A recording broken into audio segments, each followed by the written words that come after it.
اس آیت سے نتیجہ یہ نکلا، یہ آیت اخلاص کے اوپر دلالت کرتی ہے۔ آیت کھلے الفاظ میں بیان کرتی ہے کہ انسان جو بھی عمل انجام دے گا، چاہے وہ نماز ہو یا دوسری عبادتیں ہو یا انسان کا جینا، انسان کا مرنا، سب اللہ ہی کے لیے ہے جو عالمین کا، تمام جہانوں کا پالنے والا ہے۔ اخلاص کی بہت زیادہ اہمیت ہے اور بہت زیادہ ثواب بھی رکھتا ہے۔ جیسے آپ کے اور ہمارے پہلے امام حضرت علی ابن ابی طالب علیہ السلام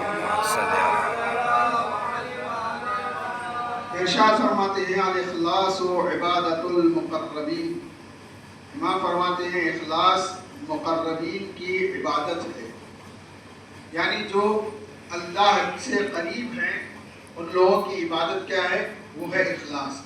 یعنی انسان جو بھی عمل انجام دے گا وہ صرف اور صرف خدا کے لیے انجام دے گا، کیونکہ وہی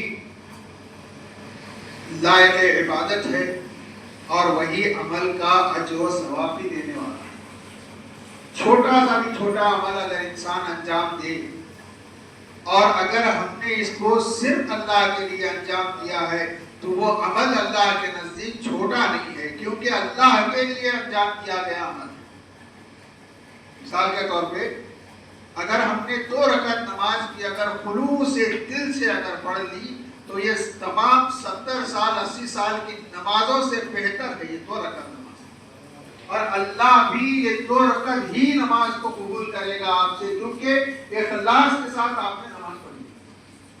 آپ نے 12 دیکھا ہوگا، لوگ چھوٹا سا بھی چھوٹا اگر عمل انجام دیتے ہیں تو وہ یہ چاہتے ہیں کہ لوگ ہمیں ہمارے اس عمل کو زیادہ سے زیادہ دیکھیں اور ہماری تعریف کریں۔ جیسے ہی ہمارے دل میں یہ آ گیا کہ لوگ ہماری تعریف کریں تو یہ شرک ہو گیا، یہ چھوٹا سا شرک ہے، یعنی اس شرک کی وجہ سے ہم اپنے اس عمل کا ثواب کھو دیتے ہیں۔ جب مرنے کے بعد وہاں جائیں گے اور پھر اللہ سے اس عمل کا اجر طلب کریں گے تو اللہ کہے گا کس کے لیے انجام دیا تھا، جس کے لیے انجام دیا تھا جاؤ اسی سے اس کا اجر بھی لے لو، ثواب بھی لے لو۔ ہمیں عبادتیں، ہمارے اعمال اللہ کے لیے انجام دیں گے، یعنی نیکیاں، نیک اعمال انسان انجام دے کے دفن کر دے، اس کو ابھارنا اللہ کا کام ہے۔ ہمیں ضرورت نہیں ہے ہمیں کسی کی مدد کرتے ہوئے لوگ ہماری یہ عمل کو دیکھیں، بلکہ ہم نے اللہ کے لیے کر دیا ہے تو اب یہ اللہ ہمارے اس خالصانہ عمل کو لوگوں تک پہنچائے، لوگوں پر ظاہر کر دے۔ بنی اسرائیل میں ایک عابد تھا، اس نے یہ دیکھا کہ ایک جھاڑ ہے، ایک درخت ہے، لوگ اس کی پوجا کر رہے ہیں، جھاڑ کی دن بدن لوگوں کا اضافہ ہو رہا ہے درخت کی پوجا کرنے۔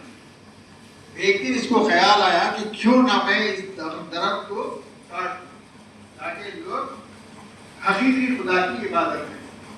تو ایک دن گھر سے چلا، کلہاڑی کندھے پہ رکھے ہوئے آدھا راستہ گیا تو شیطان ایک بزرگ انسان کی صورت میں ظاہر بولا کہ بھائی کہاں جا رہے ہو؟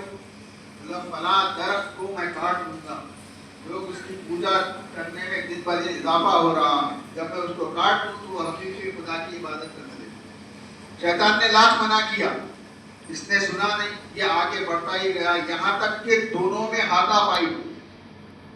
شیطان مغلوب ہو گیا، عابد شیطان کے اوپر غالب ہو گیا۔ شیطان نے جیسے یہ دیکھا یہ مان نہیں رہا ہے، یہ اپنے ارادے سے پیچھے نہیں ہٹ رہا، تو شیطان نے ایک چال چلی، وہ یہ کہ عابد سے کہہ رہا ہے تم اگر اس عمل سے باز ہو جاؤ، عمل سے پیچھے ہٹ جاؤ تو میں روزانہ تمہارے تکیے کے نیچے 10 روپیہ مثال کے طور پہ رکھ دیا کروں گا، جیسے ہی تم اٹھو گے تمہارے تکیے کے نیچے پیسے تمہیں مل جائیں گے، تم اپنی عبادت بھی کرتے رہنا، اپنے اخراجات بھی نکالنا۔ اس عابد کو یہ بات پسند آ گئی، بولے بھائی کیا محنت ہی نہیں کرنا ہے، سونے کے بعد جیسے ہی اٹھیں گے تو پیسہ بھی مل جائے گا، عبادت بھی ہوتی رہے گی۔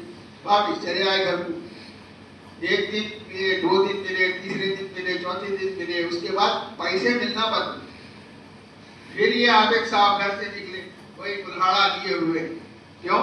تاکہ پھر وہ درخت کو کاٹ۔ راستے میں شیطان ملا بزرگ کی صورت میں، بولا کہاں جا رہے ہو؟ کہا میں تو اب وہ درخت کو کاٹ کے ہی رہوں گا۔ کہا میری بات تو سنو۔ کہا مجھے کوئی بات نہیں سننی ہے تم سے، تم نے وعدہ خلافی کی ہے۔ کہا میں نے کون سا وعدہ خلافی؟ کہا تم نے کہا تھا کہ روزانہ پیسے تمہارے چکے کے نیچے مل جائیں گے۔ کہا 5 دن ملے، اس کے بعد نہیں ملے۔ پھر کیا ہوا؟ دونوں میں ہاتھا پائی ہوئی۔ اس بار عابد مغلوب ہو گیا، شیطان غالب آ گیا، یعنی شیطان عابد کے اوپر غالب آ گیا۔ اب یہ پریشان ہو گیا، شیطان سے پوچھتا ہے کہ ایک بات بتا، کیا وجہ ہے کہ پہلے دن بھی ہماری لڑائی ہوئی تھی، میں تم پر غالب آ گیا تھا، اور آج جو لڑائی ہوئی ہے تم اس پر غالب آ گئے ہو؟ تو شیطان کہتا ہے پہلے دن جو تم یہاں سے نکلے تھے درخت کو کاٹنے کے لیے، تو تمہارے دل میں صرف اور صرف خدا تھا، اسی لیے تم مجھ پر غالب آ گئے۔ آج جو نکلے ہو وہ خدا کے لیے نہیں بلکہ درہم و دینار کے لیے نکلے۔ ابھی تم مجھ پہ، میں تم پہ غالب آ گیا۔ عزیزو اخلاص دیکھیں، اگر ہم اللہ کے لیے انجام دے رہے ہیں تو پھر اللہ ہمارا ساتھ دے گا، اللہ ہمارے نیکیوں کا اجر اس طرح عطا کرے گا کہ ہم دنیا میں بھی حکومت کریں گے، آخرت میں بھی ہماری زندگی سمجھ جائے گی۔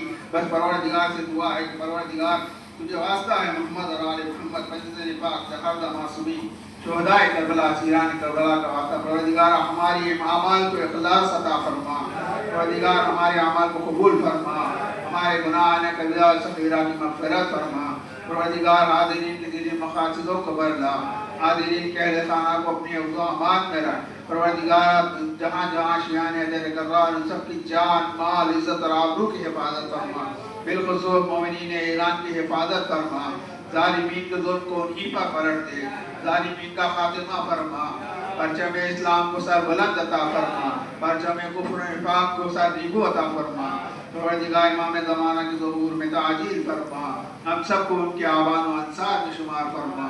ربنا تقبل منا انک انت السمیع العلیم بحق محمد و آل محمد صلی اللہ علیہ وسلم۔